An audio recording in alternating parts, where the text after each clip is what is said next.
XRP holders, we got a brand new interview by the boss Brad Garlinghouse. I'll play it, I'll shut up and enjoy. It's about 8 minutes long. Price of XRP at $2+.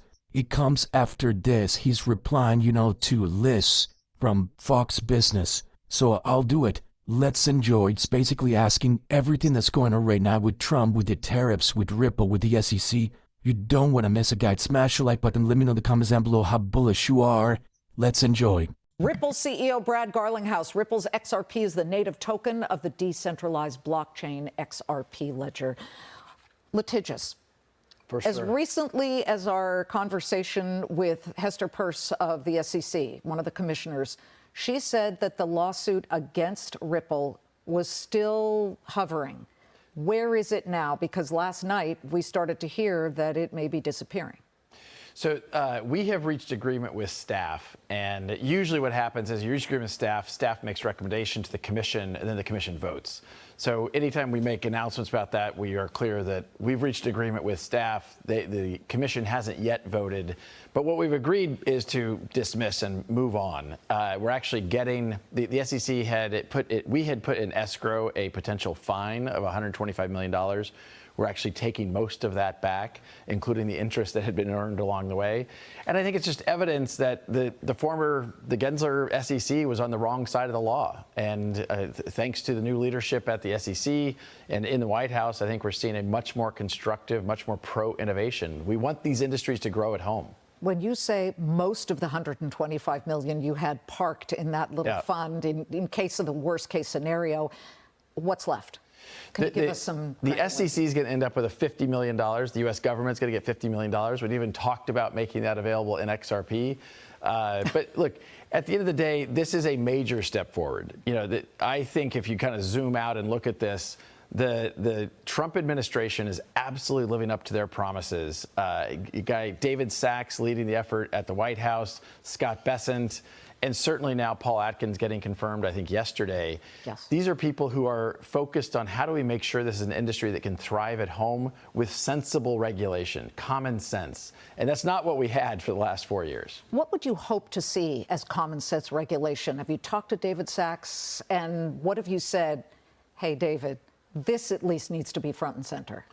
The two things that have the most momentum in Capitol Hill are around a stablecoin legislation and then something we generally call a market structure bill.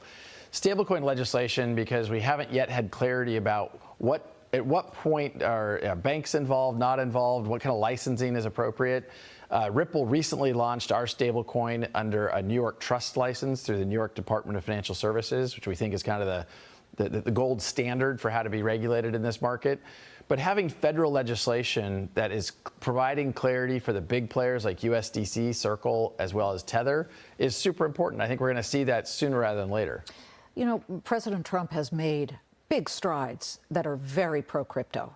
It's got to be great for somebody like you. However, the price of, let's just say, Bitcoin, which reached a high after the election of something like $107,000, is nowhere near that now. I think we're around 86,000 and change, but it's been a market drop.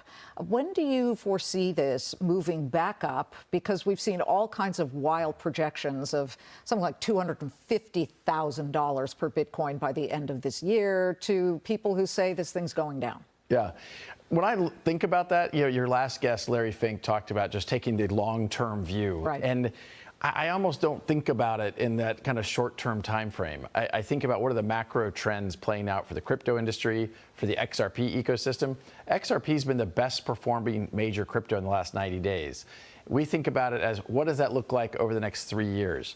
I'm very optimistic. I mean, Ripple just announced our largest acquisition, actually one of the largest acquisitions in the entire crypto industry to date. We announced it earlier this week on Tuesday in the middle of tariff palooza. I don't know exactly what's going to happen with the tariffs, but we're betting on where the world's going to be in 3 years, not what's going to happen in the next 6 months. Would you have made that acquisition a year ago? No, hard no. Look, the SEC in the United States and even other parts of the Biden administration, it was a coordinated attack across many different agencies. Mm-hmm.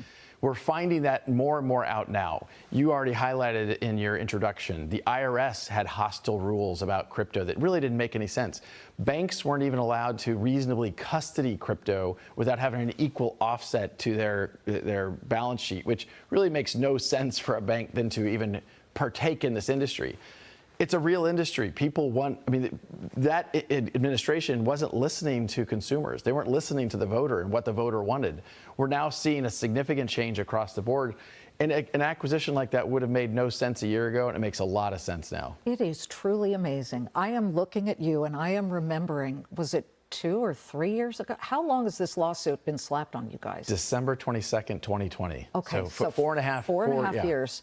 We've been talking, and I thought to myself, what's going to happen here? And you are on sort of the edge, the cusp of this just finally disappearing. For sure. And like, it's good for Ripple, it's good for XRP, but it's also good for the whole industry. We want these industries not to be pushed offshore.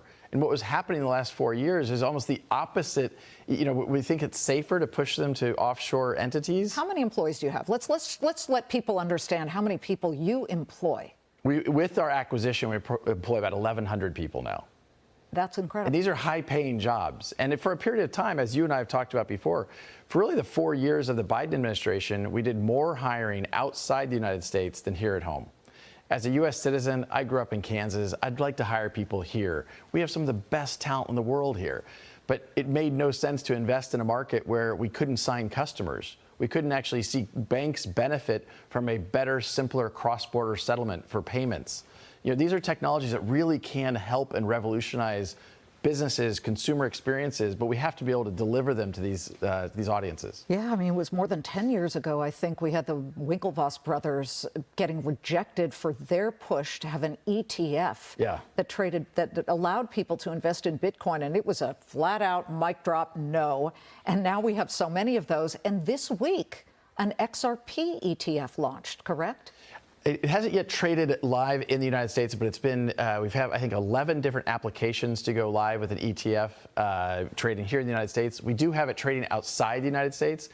This is long overdue, and it's a step towards a more institutionalized, safer way for people to participate in these markets.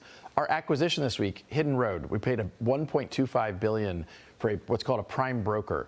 And this allows even larger institutions like BlackRock, like the biggest Wall Street financial institutions, to come into this market in a way they understand, with a safer prime broker to help clear transactions and a bigger balance sheet to do that. It's good for the whole industry. So your last thought when it comes to the trade war, because people had been saying, before I play the last thought from Brad Garlinghouse about tariffs, guys, this is so huge, bro. I'm like, we're gonna be so big. All my positions, because we have this conversation every single day, guys, but you're not going to recreate having more XRP, and if you guys want to come in and jump in and buy, if you haven't done it already, click the link down below, guys. Sign up to...